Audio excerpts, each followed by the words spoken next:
અધ્યાય 3 કર્મયોગ। અર્જુને કહ્યું, હે જનાર્દન, હે કેશવ, જો તમે બુદ્ધિને સકામ કર્મ કરતાં શ્રેષ્ઠ માનતા હો તો પછી તમે મને આ ઘોર યુદ્ધ કરવા શા માટે પ્રેરી રહ્યા છો? આપના દ્વિઅર્થી ઉપદેશોથી મારી મતિ મૂંઝાઈ ગઈ છે, તેથી કૃપા કરી મને નિશ્ચયપૂર્વક જણાવો કે આમાંથી મારે માટે સૌથી હિતાવહ શું છે? પૂર્ણ પુરુષોત્તમ પરમેશ્વર બોલ્યા, હે નિષ્પાપ અર્જુન, મેં પૂર્વે સ્પષ્ટતા કરેલી જ છે કે આત્મ સાક્ષાત્કાર પામવાનો પ્રયત્ન કરનારા મનુષ્યોના બે વર્ગ હોય છે। કેટલાક જ્ઞાન યોગ દ્વારા આને સમજવાનું વલણ ધરાવે છે અને બીજા કેટલાક ભક્તિ યોગ દ્વારા સમજે છે। મનુષ્યની કર્મનો સમૂળગો પ્રારંભ ન કરવાથી ન તો કર્મફળથી મુક્તિ પ્રાપ્ત થાય છે અને ન તો કર્મ ત્યાગથી તેને પૂર્ણતા સિદ્ધ થાય છે। પ્રત્યેક વ્યક્તિને તેણે ભૌતિક પ્રકૃતિ દ્વારા મેળવેલા ગુણો અનુસાર વિવશ થઈને કર્મ કરવું જ પડે છે। તેથી કોઈ પણ મનુષ્ય એક ક્ષણ માટે પણ કર્મ કર્યા વિના રહી શકતો નથી। જે મનુષ્ય કર્મેન્દ્રિયોને કાબૂમાં રાખે છે પરંતુ મનમાં ઇન્દ્રિયોના વિષયોનું ચિંતન કરતો રહે છે, તે નિસંદેહ પોતાને છેતરે છે અને ઢોંગી કહેવાય છે।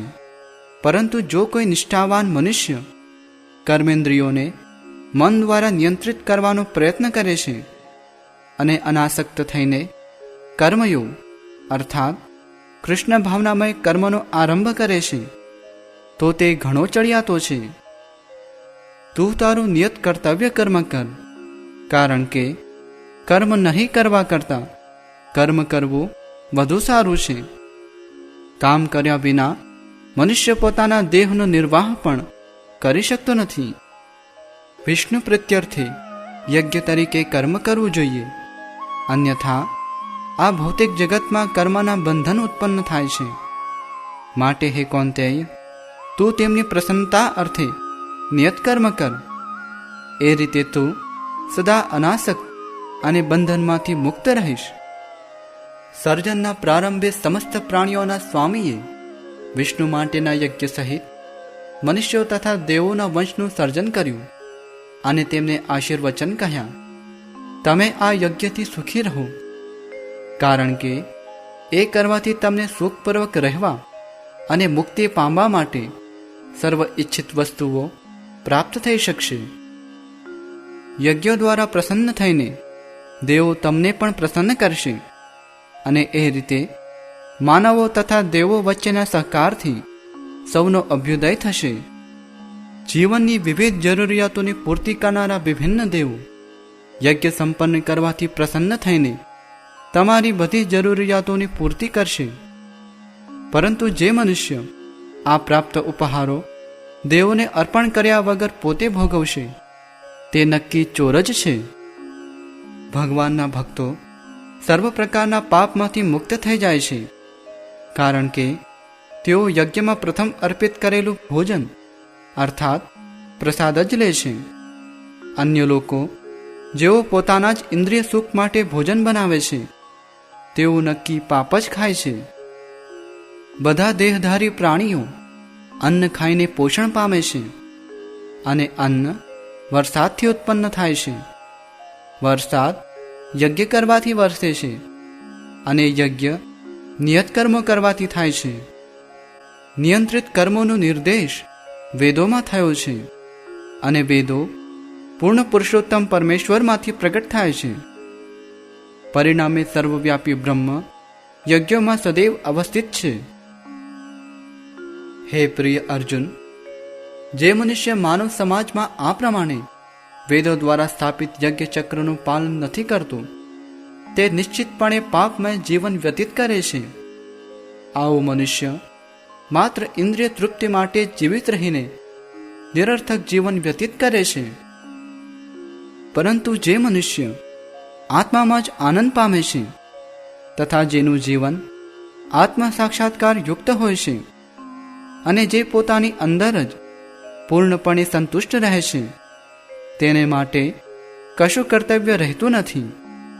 આત્મ સાક્ષાત્કાર પામેલા મનુષ્યને નિયત કર્મ કરવાની ન તો જરૂર રહે છે અને ન તો આવું કર્મ ન કરવાનું કોઈ કારણ હોય છે. વળી અન્ય જીવાત્મા પર નિર્ભર રહેવાની પણ તેને જરૂર હોતી નથી.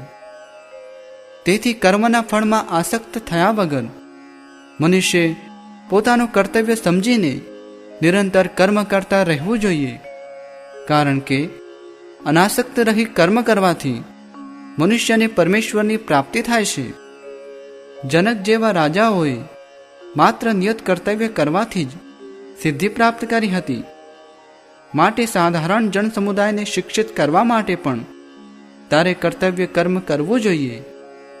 મહાપુરુષ જે આચરણ કરે છે તેનું અનુસરણ સામાન્ય મનુષ્યો કરે છે અને ઉદાહરણરૂપ આચરણ દ્વારા તે જે આદર્શ પ્રસ્થાપિત કરે છે તેનું સમગ્ર જગત અનુસરણ કરે છે. હે પૃથાપુત્ર, ત્રણેય લોકમાં મારા માટે કોઈ પણ કર્મ નિયત કરેલ નથી. મને કોઈ વસ્તુનો અભાવ નથી કે નથી મારે કશું મેળવવાની જરૂર. તેમ છતાં હું નિયત કર્તવ્ય કર્મ કરવામાં કાર્યરત રહું છું. જો હું નિયત કર્તવ્ય કર્મો સાવધાનીપૂર્વક ન કરું તો હે પાર્થ, બધા મનુષ્યો જરૂર મારા માર્ગનું અનુસરણ કરશે.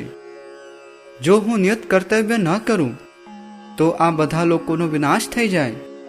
ત્યારે હું અવાંછિત જનસમુદાય અર્થાત વર્ણશંકર પ્રજા ઉત્પન્ન કરવાનું કારણ બનું અને એ રીતે સર્વ જીવોની શાંતિ નષ્ટ કરનારો બનું.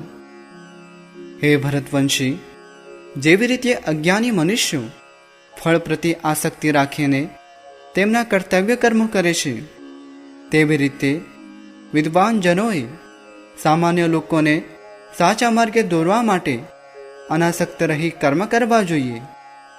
વિદ્વાન મનુષ્યોએ સકામ કર્મમાં આસક્ત એવા અજ્ઞાની લોકોના મનને વિચલિત કરવા જોઈએ નહીં.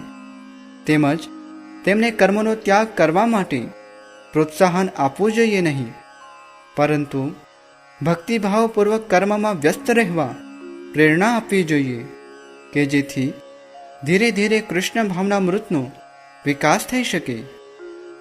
જીવ મિથ્યા અહંકારના પ્રભાવથી મોહગ્રસ્ત થઈને પોતાની જાતને સમગ્ર કાર્યોનો કર્તા માની લે છે, પણ હકીકતમાં ભૌતિક પ્રકૃતિના 3 ગુણો દ્વારા તે થતા હોય છે.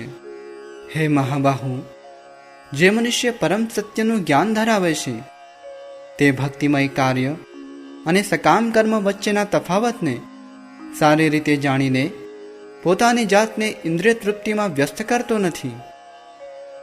ભૌતિક પ્રકૃતિના ગુણોથી મોહગ્રસ્ત થયેલા અજ્ઞાનીજનો દુન્યવી કાર્યોમાં પૂરેપૂરા પરોવાઈ જાય છે અને તેમાં આસક્ત થાય છે.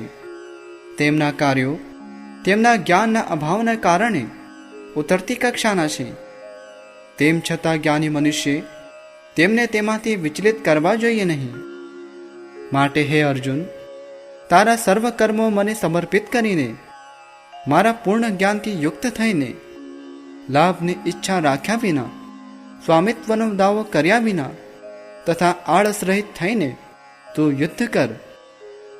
જે મનુષ્યો મારા આદેશો પ્રમાણે પોતાના કર્તવ્યો કરે છે અને ઈર્ષા રહિત થઈને શ્રદ્ધાપૂર્વક આ ઉપદેશોનું પાલન કરે છે, તેઓ સકામ કર્મના બંધનમાંથી મુક્ત થઈ જાય છે. પરંતુ જે માણસો ઈર્ષાવશ થઈને આ ઉપદેશોની ઉપેક્ષા કરે છે અને તેનું નિયમિત આચરણ કરતા નથી, તેમને સર્વજ્ઞાનથી રહિત થયેલા, મૂર્ખ બનેલા તેમજ અજ્ઞાન તથા બંધનનો ભોગ બનેલા ગણવા જોઈએ. જ્ઞાની મનુષ્ય પણ પોતાની પ્રકૃતિ પ્રમાણે જ કાર્ય કરે છે, કારણ કે દરેક મનુષ્ય 3 ગુણો દ્વારા પ્રાપ્ત કરેલી પ્રકૃતિનું જ અનુસરણ કરે છે. તો પછી દમન કરવાથી શું મળી શકે?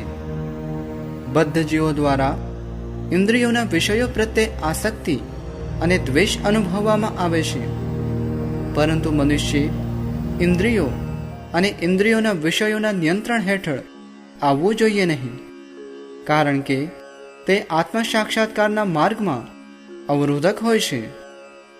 પોતાના નિયત કર્તવ્ય દોષયુક્ત હોય તો પણ પૂરા કરવા એ બીજા મનુષ્યોના સારી રીતે કરેલા કર્તવ્ય કર્મો કરતાં વધુ શ્રેયસ કરશે. પોતાના કર્તવ્ય કર્મો કરવામાં મરણ થાય તો તે પણ અન્યના કર્તવ્ય કર્મમાં પ્રવૃત્ત થવા કરતાં વધારે સારું છે. કારણ કે અન્યના માર્ગને અનુસરવું ભયાવહ હોય છે. અર્જુને કહ્યું, હે વૃષ્ણિવંશી, જાણે કે બળજબરીથી તેમાં પરોવાયો હોય તેમ મનુષ્ય ઈચ્છતો ન હોવા છતાં પાપ કર્મમાં શાથી પ્રેરાય છે. પૂર્ણ પુરુષોત્તમ પરમેશ્વર બોલ્યા, હે અર્જુન, આનું કારણ રજોગુણથી ઉત્પન્ન થયેલ એ કામ જ છે, જે પછીથી ક્રોધનું રૂપ ધારણ કરે છે અને જે આ જગતનો સર્વભક્ષી મહાપાપી શત્રુ છે. જેવી રીતે અગ્નિ ધુમાડાથી, દર્પણ ધૂળથી અથવા ભ્રૂણ ગર્ભાશયથી આવૃત્ત રહે છે, તેવી રીતે જીવાત્મા આ કામ વડે વિભિન્ન માત્રામાં આવૃત્ત રહે છે. એ રીતે જ્ઞાની જીવાત્માની શુદ્ધ ચેતના કામરૂપી સનાતન શત્રુ દ્વારા ઢંકાઈ જાય છે અને આ કામ કદાપી સંતુષ્ટ થતો નથી તથા અગ્નિની જેમ બળતો રહે છે. ઇન્દ્રિયો, મન તથા બુદ્ધિ એ આ કામના નિવાસ સ્થાનો છે. તેમના દ્વારા આ કામ જીવાત્માના વાસ્તવિક જ્ઞાનને ઢાંકી દે છે અને તેને મોહિત કરે છે. માટે હે ભરતવંશીઓમાં શ્રેષ્ઠ અર્જુન, શરૂઆતમાં જ ઇન્દ્રિયોનું નિયમન કરીને પાપના આ મહાન પ્રતીક અર્થાત કામનું દમન કર અને જ્ઞાન તથા આત્મ સાક્ષાત્કારના વિનાશકર્તાનો વધ કર. કર્મેન્દ્રિયો જડ પદાર્થ કરતાં ચડિયાતી છે, મન ઇન્દ્રિયો કરતાં ઉચ્ચતર છે, બુદ્ધિ મનથી પણ વધારે ઉચ્ચતર છે અને તે આત્મા બુદ્ધિથી પણ વધુ શ્રેષ્ઠતર છે. એ રીતે હે મહાબાહુ અર્જુન, મનુષ્ય પોતાની ભૌતિક ઇન્દ્રિયો, મન તથા બુદ્ધિથી પર જાણીને અને મનને વિવેકયુક્ત આધ્યાત્મિક બુદ્ધિ અર્થાત કૃષ્ણ ભાવનામૃતથી સ્થિર કરીને આધ્યાત્મિક શક્તિ વડે આ સદા અતૃપ્ત કે અસંતોષી કામરૂપી શત્રુને જીતી લેવો જોઈએ.